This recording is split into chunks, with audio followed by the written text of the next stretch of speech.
Dear student, welcome to SV academy. SV academy Rawla की online classes में आप सभी बच्चों का हार्दिक स्वागत है। आज हम क्लास 10th सब्जेक्ट संस्कृत पाठ्य पुस्तक स्पंदना में लेसन नंबर 5 यानी पंचम पाठ है वाक्यली अर्थात पहली पाठ को पढ़ेंगे।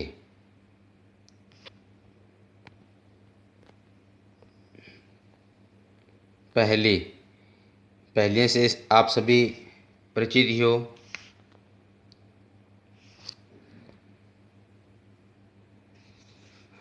तो अब इसका पंचम पाठ है प्रहलिका यानी वाक्यली का अर्थ है पहली।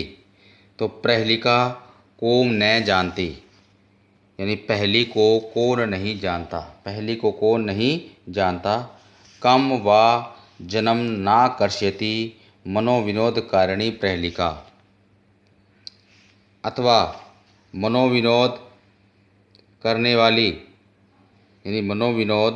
करने वाली पहली किस व्यक्ति को आकर्षित नहीं करती।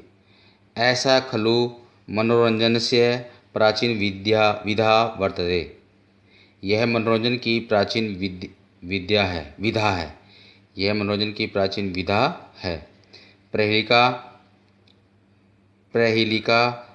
प्रहलिका उक्ति वैचित्र्यम वाकेली इत्यादि प्राय शब्दा सन्ति।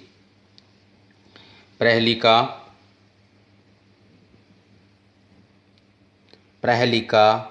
उक्ति वैचित्र्य वाकेली आदि पर्यायवाची शब्द हैं।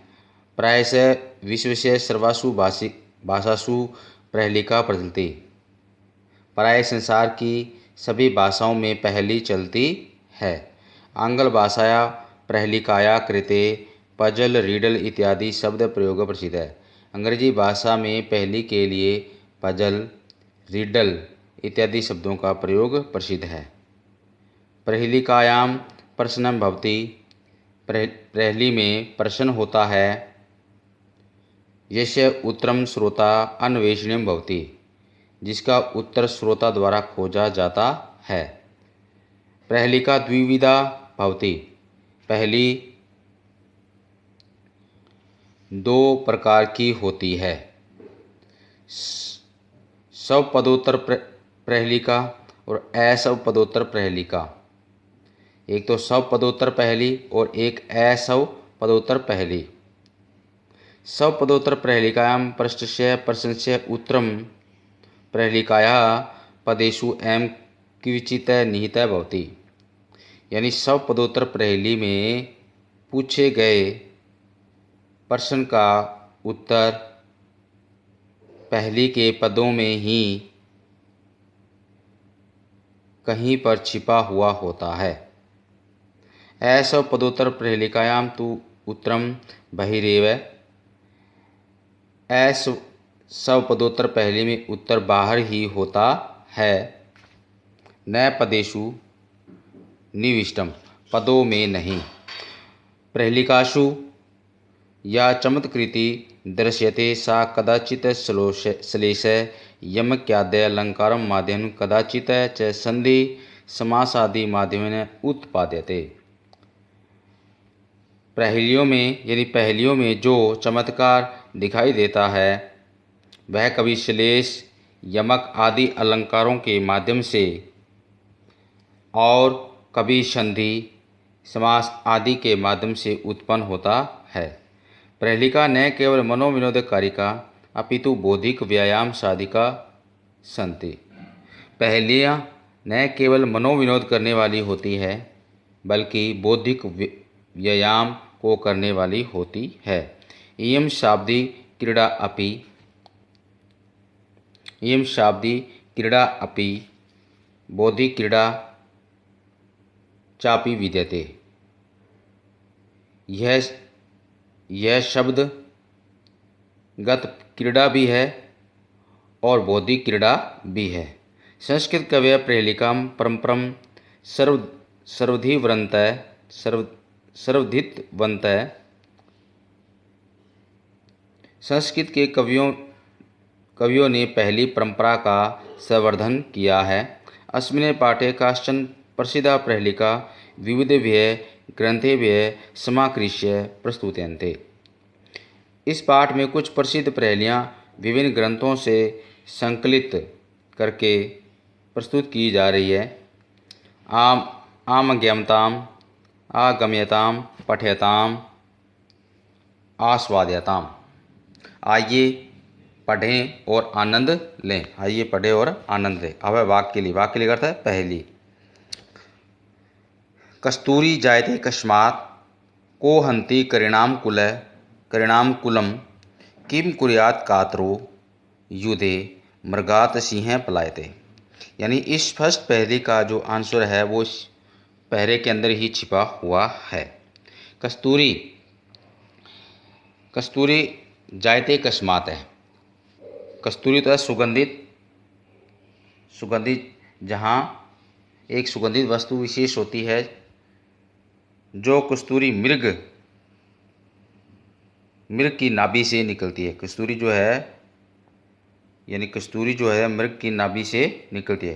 कस्मात् किससे या कहाँ से, जायते उत्पन्न होती है, और करिणाम कुल हाथियों का कुल, कात्र कायर, युद्ध में, कुर्यात मिस करता है, पलायते भाग जाता है, मृगात में सिंह और मृगात हिरण, सिंह शेर।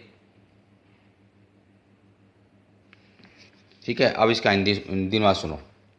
यानी कस्तूरी जायते कस्मात् है। कस्तूरी जायते कस्मात् है। कस्तूरी किससे उत्पन्न होती है या कस्तूरी कहाँ से उत्पन्न होती है। को हंतिम करिणाम कुलम, हाथियों के कुल को कौन मारता है या हाथियों के कुल को कौन नष्ट करता है। किम कुर्यात है कातरुदेव, और कातर होता है कायर, और कायर युद्ध में क्या करता है। तो मृगात सिंह पलायते, ये इसके आंसर हैं। तो देखो कस्तूरी जायते, कस्तूरी किससे उत्पन्न होती है, मृगात यानी मृग से। को हंतिम करिणाम कुलम, हाथियों के कुल को कौन मारता है, सिंह। और कायर युद्ध में क्या करता है, पलायते यानी भाग जाता है। अब दूसरा, भोजनांते च किम पेयम जयंत कस्य वेशुतः कथम विष्णुपदम प्रोक्तम तक्रम सकर्ष्य दुर्लभम। यानी भोजनांत भोजन के अंत में चमिस और किमिस क्या पेमिस पीना चाहिए।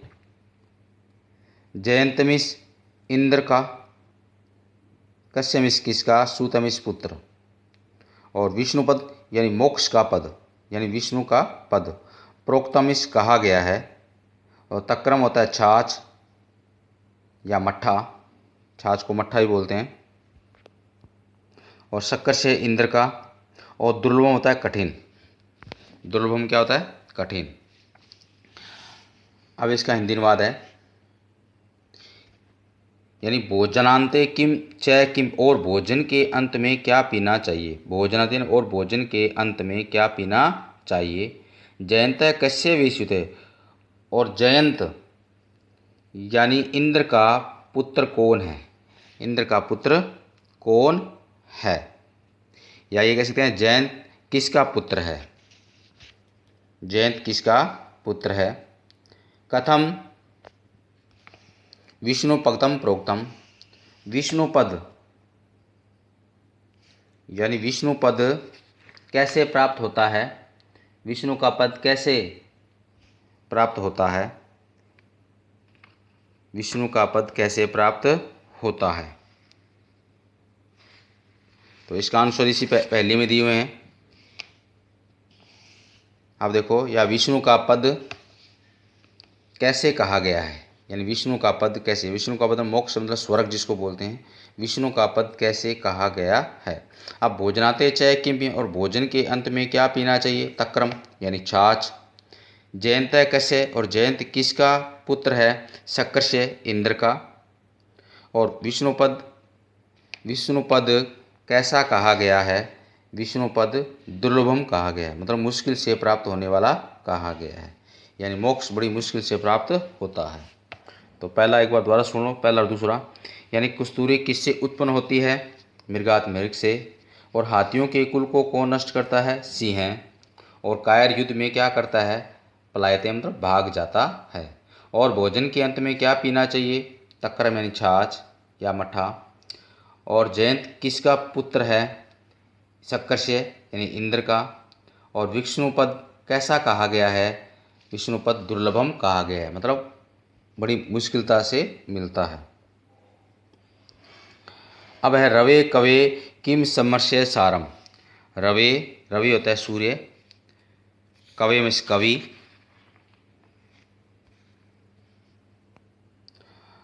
किम इस क्या, समर्श्य, समर्श्य में युद्ध का, सारम इस सार, कृष्ण के भय, कृष्ण के में कृषि, कृष्ण के में कृषि। और किम अदंती, अदंती में खाते हैं, भृंगा, भृंगा में भौरे, भृंगा अर्थ है बोरे। और सदा भयम, भयम में इसका मतलब भय। और चा प्लस अप्यम, चाप्यम भयश्च, अभय यानी बिना डरे हुए, ऐसा मिस्किन का। भागीरथी तीर समाश्रिता नाम, अब सभी का अलग अलग अर्थ है। भा का मतलब यहाँ पे प्रकाश है। गी का अर्थ वाणी। रथी वीर, रथी का अर्थ वीर। तीर किनारे रहने वाले। और ईति अतिवृष्टि और अनावृष्टि यानी प्राकृतिक प्रकोप। और रसम यानी फूलों का रस। और आश्रितानाम यानी प्राश्रितों का, यानी दूसरों पर आश्रित रहने वाले। अब पूरी अर्थ का बनेगा, भागीरथी तीर समाश्रित राम यानी गंगा के किनारे निवास करने वालों का। प्रत्येक का अलग अलग बता दिया, लेकिन पूरे का अर्थ होगा गंगा के किनारे निवास करने वालों का। अब है रवे कवे किम समर्श्य सारम, यानी रवि, कवि और युद्ध का सार क्या है, रवि, कवि और युद्ध का सार क्या है। अब इसका जो आंसर है आपको नीचे वाला लाइन, लास्ट लाइन थर्ड की जो लिखा हुआ है, भागीरथी। तो रवि का सार क्या है, प्रकाश। और कवि का सार क्या है, वाणी। और समर्श्य यानी युद्ध का सार क्या है, रथी, रथी मीन्स वीर, वीर योद्धा ही युद्ध लड़ सकता है, कायर आदमी युद्ध नहीं लड़ सकता। कृषि के भय यानी कृषि का भय क्या है, कृषि के भय, कृषि का भय क्या है, यानी कृषि का भय क्या है, प्राकृतिक प्रकोप में अतिवृष्टि, कभी अनावृष्टि, कभी अत्यधिक बरसात, कभी सूखा पड़ना, कभी पाला पड़ जाना, ये इति के अंदर आते हैं। इति देखो, र थी, ई बड़ी आ रहा है थी में, और ती, इति का मतलब होता है प्राकृतिक प्रकोप। कृषि का भय क्या है, प्राकृतिक प्रकोप अर्थात अतिवृष्टि और अनावृष्टि। भृंगा किम कदंती, भौरे क्या खाते हैं, भौरे क्या खाते हैं, यानी फूलों का रस, फूलों का रस लेते हैं, फूलों का रस खाते हैं। सदा भय, सदा भय किनका है, सदा भय किनका है, यानी सदा भय किनको है, जो पराश्रित रहते हैं, यानी दूसरों के आश्रय रहने वाले हैं, दूसरों के आश्रय रहने वाले, जैसे आश्रिता नाम, यानी दूसरों के आश्रय रहने वाले को सदा भय होता है। सदा अभय, सदा अभय किन्हें होता है, यानी जिन्हें किन्हों कोई डर नहीं होता, सदा अभय किनको होता है, यानी इसका आंसर है गंगा, यानी भागीरथी तीर समाश्रिता नाम, यानी गंगा के किनारे आश्रय लेने वालों को, यानी गंगा के किनारे आश्रय लेने वालों को किसी प्रकार का कोई डर नहीं होता। एक बार फिर सुन लो इसका एक बार। यानी रवि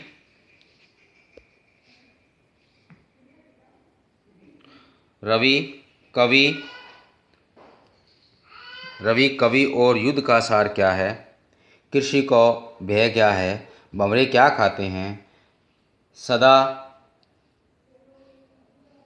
भय किनका है यानी सदा भय किनको है, और सदा अभय किन्हें होता है। आपको पता है रवि का सार प्रकाश है, कवि का अर्थ वाणी, गी का मतलब वाणी, और समर से सार मतलब रथी का मतलब वीर, यानी युद्ध का सार क्या है, वीर। और कृषि का भय क्या है, इति मतलब प्राकृतिक प्रकोप में अतिवृष्टि और अनावृष्टि। और भंवरे क्या खाते हैं, देखा तीर का रसम यानी रस पीते हैं, फूलों का रस पीते हैं मतलब फूलों का रस खाते हैं। सदा भय किनको है, जो दूसरों के आश्रित रहते हैं, प्राश्रित यानी गुलाम बन के रहते हैं। और सदा अभय किनको होता है, जो लोग गंगा के किनारे रहने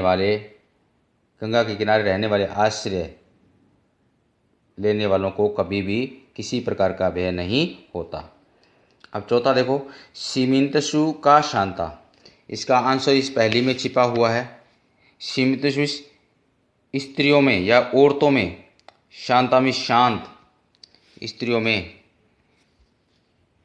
शांता में शीतल या पवित्र, गुणों में गुणवान, गुणवानों में श्रेष्ठ,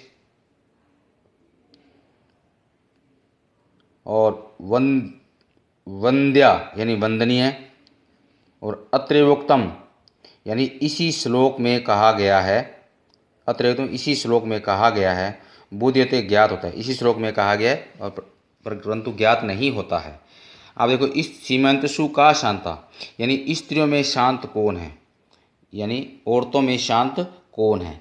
तो इसका जो फर्स्ट पैरा यहाँ पे देखो, सीमंतसु का शांता, यहाँ देखो पहला शब्द सी और अंत में शांता में ता है, तो औरतों में शांत कौन है, सीता। तो इसका आंसर ये होगा सी और ता, पहला शब्द सी ले लिया और शांता में ता, तो सीता। स्त्रियों में शांत कौन है, या स्त्रियों में शांत स्वभाव वाली यानी औरतों में शांत स्वभाव वाली कौन है, सीता। राजा कोद गुणी यानी गुणों में उत्तम राजा कौन हुआ, गुणों में उत्तम राजा कौन हुआ, तो रा और लास्ट में मैं, तो कौन हुआ, राम। यानी गुणों में उत्तम राजा कौन हुआ, तो राम है, राम। विदधि का सदा विद्वानों के द्वारा, विद्वानों में सदा वंदनीय कौन है, विद्वानों में सदा वंदनीय कौन है, तो और विद्या विद्वानों में सदा वंदनीय। अत्रयुक्तम नदी यानी इसी श्लोक में कहा गया है परंतु ज्ञात नहीं होता है, अर्थात कहने का मतलब है कि ये सब पदोत्तर पहले के अंतर्गत है, यही इसी श्लोक में कहा गया है परंतु ज्ञात नहीं होता है। तो आपको देखो उत्तर मिल गया, देखो सी और ता, सीता, राम है, राम, विद्या विद्वानों के द्वारा सदा वंदनीय क्या है, विद्या। तो इसी श्लोक में कहा गया परंतु ज्ञात नहीं होता है। तो ये था इसके 4 पैरे। तो आज के लिए बच्चों इतना ही। नेक्स्ट वीडियो में हम इसके जो बाकी बचे हुए पद्य भाग है उसका अनुवाद हम पढ़ेंगे। आज के लिए बच्चों इतना ही। धन्यवाद। जय हिंद, जय भारत।